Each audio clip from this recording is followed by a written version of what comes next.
বন্ধুরা আজকে আমরা বানাতে যাচ্ছি চালতার আচার। এই চালতাটাকে আমি আস্ত ছিল সেই আস্ত চালতাটাকে পার্ট বাই পার্ট ছুটিয়ে এটাকে আমরা পিস পিস করে নিয়েছি এবং পিস করে হালকা সিদ্ধ করে এটাকে একটু থেতো করে নিয়েছি। আপনারা দেখতে পাচ্ছেন একটু থেতো করে নিয়েছি যেন এটার ভিতরে সব মশলা ঢুকে এবং আচারটা যেন টেস্টি হয়। আর আচারটা যে চালতাটা যেহেতু একটু শক্ত থাকে সেই জন্য একটু ভালোভাবে সিদ্ধটা করে নিয়েছি। আর এই চালতার আচার আমি আজকে ইউজ করছি গুড় দিয়ে আমি আচারটা বানাবো। আমি চিনি ইউজ করছি না, একটু হেলথের ব্যাপারটা আমি মাথায় রেখে। আর এটা হচ্ছে তালের গুড়। আর এই আচারটা বানাতে আমি ইউজ করছি সরিষার তেল, মাস্টার্ড অয়েল। আর এটা হলো আমার পাঁচফোড়নের পাউডার, যেটা আমি পাঁচফোড়নটাকে টেলে পাউডারটা আমি করে নিয়েছি। আর আমি ইউজ করবো এটার সাথে একটু শুকনা লঙ্কাটা, আর হচ্ছে মহুরি, আর একটু ধনে আর তেজপাতা। এই শুকনো লঙ্কা, মহুরি আর ধনেটাকে আমি একটু টেলে নিব, টেলে আমি এটাকে পাউডার করে নিব। আর তেজপাতাটা আর কিছু লঙ্কা আমি শুকনো লঙ্কা আমি পোড়নে ইউজ করব। আর আমি আপনাদেরকে এখন স্টেপ বাই স্টেপ পুরো ব্যাপারটাকে দেখাচ্ছি। রোস্ট করা হয়ে গেল, এই যে দেখুন আমার রোস্ট করা হয়ে গেল, জাস্ট 1 মিনিটও লাগেনি, রোস্ট করা হয়ে গেল। এখন আমি এটাকে একটু ঠান্ডা হতে দিব। ঠান্ডা হওয়ার পরে আমি এটা পাউডারটা করব মিক্সিতে দিয়ে। বন্ধুরা তাওয়াটাকে বা প্যানটাকে গরম করে নিয়ে এর মধ্যে আমি দিয়ে দিচ্ছি সরিষার তেল।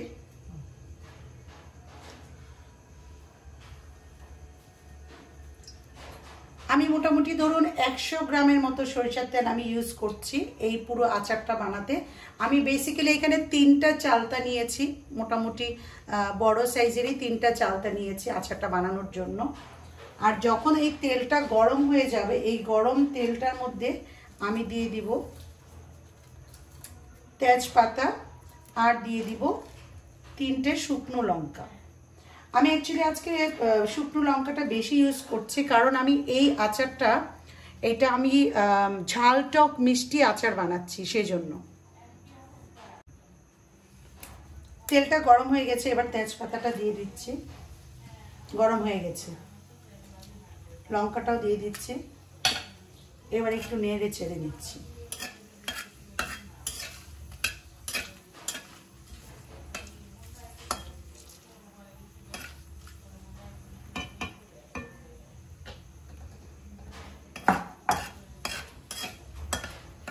যখন লঙ্কাটা মোটামুটি ধরুন একটু ভাজা হয়ে যাবে, কালারটা একটু রেডিশ হয়ে যাবে, ব্রাউন হয়ে যাবে, সেই ক্ষেত্রে আমি চালতাটা দিয়ে দিব।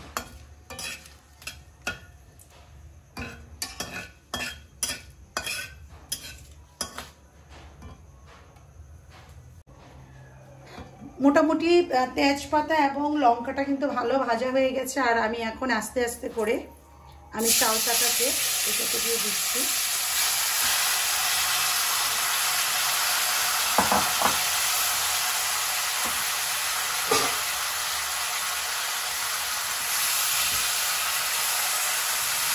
চালতাটাকে খুব ভালো করে তেলের মধ্যে ভেজে নিতে হবে। যত বেশি ভাজবেন তত বেশি দিন চালতার আচারটা ভালো থাকবে। কেননা আমি বেশি করে যদি ভাজি তাতে হচ্ছে যে জলটা এটাতে জমে আছে, অ্যাবজর্ব করে নিয়েছে, সেই জলটা আস্তে আস্তে শুকিয়ে যাবে। আর চালতাটাতে জলটা যদি লেগে না থাকে তাহলে কিন্তু সেই আচারটা লং টাইম রাখা যাবে।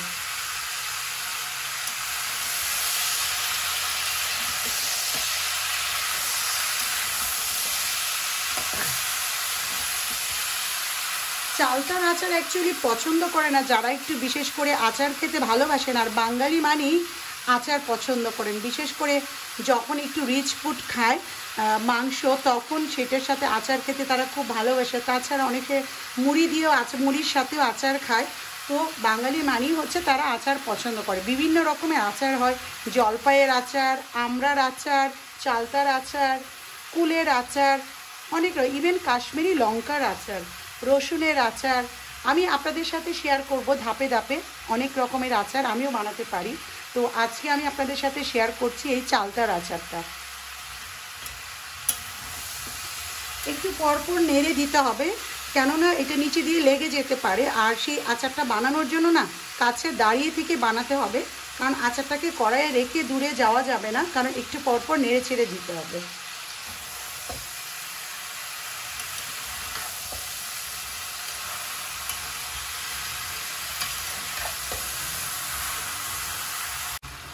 যতক্ষণই আমি চুলার আঁচটাকে একটু কম করে দিয়েছি, চালতাটা জাস্ট 1 মিনিটের জন্য আমি যে মশলাটাকে আমি রোস্ট করে নিয়েছিলাম, ধনে, মহুরি ও শুকনো লঙ্কা, সেটাকে আমি এখন একটু গ্রেন করে নিচ্ছি।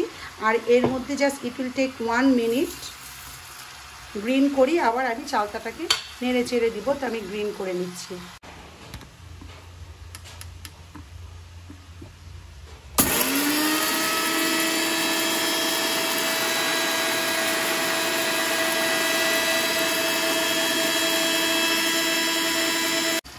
এই জাস্ট 1 মিনিটে কিন্তু আমি পুরো মশলাটাকে গ্রিন করে নিলাম।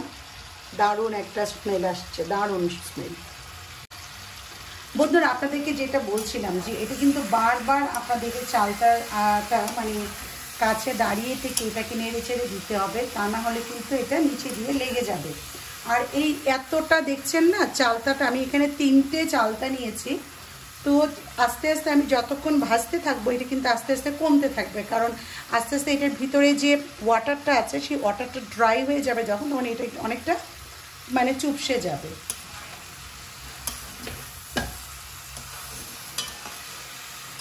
বাঙালি মানুষই তো বলে ভোজন রসিক, বাঙালি কত রকমের খাবার পছন্দ করে, তা কিন্তু ওয়ার্ল্ডের কোথাও আপনারা সেটা দেখবেন না যে এত রকমের খাবার দাবার বাঙালিরা খেতে ভালোবাসে এবং তারা রান্না করতে পারে।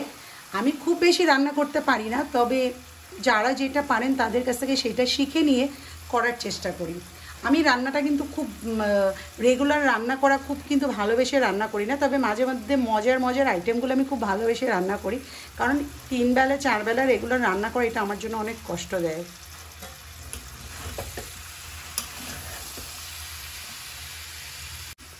আমি মোটামুটি কিন্তু অনেকক্ষণ তেলে ভেজেছি। আমি যদিও আপনাদেরকে ভিডিওটা কাট করে দেখাচ্ছি অনেকটা শর্টকাটে, কারণ পুরো ভিডিওটা দেখাতে গেলে না অনেক লম্বা হয়ে যাবে, কারণ চালতাটাকে অনেকটুকু আমি ভেজে নিয়েছি তেলে। এবার আমি এটাতে একটু লবণ দিয়ে দিব, এই জন্যই লবণটা দিব। লবণটা দিলে ভিতরে যে জলটা আছে সেই জলটা পুরোটাই ছেড়ে দিব।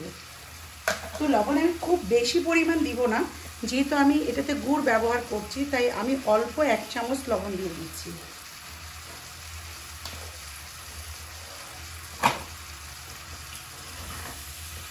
লবণটা দেওয়ার পরেও কিন্তু ভালো করে নেড়ে চেড়ে লবণটা যেন প্রত্যেকটাতে মিশে যায় সেই জিনিসটা খেয়াল রাখতে হবে। এবং লবণটা দেওয়ার সাথে সাথে অল্প অল্প করে দেখবেন যে জল বের হচ্ছে এবং সেই জলটাও শুকিয়ে যাবে। আর যখন পুরোপুরি জলটা শুকিয়ে যাবে তখন কিন্তু আমি গুড়টা মিক্স করব।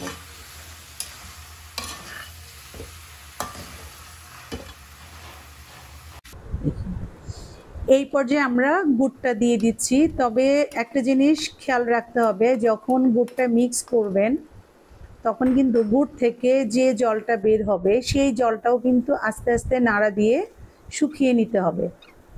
আর আমি না এই আচারটাতে তেলটা অনেকটাই কম ইউজ করেছি, জাস্ট হেলথ ইস্যুটাকে মাথায় রেখে অল্প তেলে আমি জাস্ট 100 গ্রাম তেল ইউজ করেছি পুরো 3টা চালতার আচার বানাতে। আর আমি যে মশলাগুলো আগে রোস্টেড করে রেখেছিলাম সেই পাউডারটা আমি এখন মিক্স করে দিলাম। আর এই পাউডারগুলো এইটা মিক্স করার পরে আমি আরেকটা যে 5 ফোড়নের যে পাউডারটা সেইটা আমি মিক্স করে দিব। দুবারে দিচ্ছি এই জন্য যাতে মশলাটা পুরোপুরি মিক্স হয়ে যায়।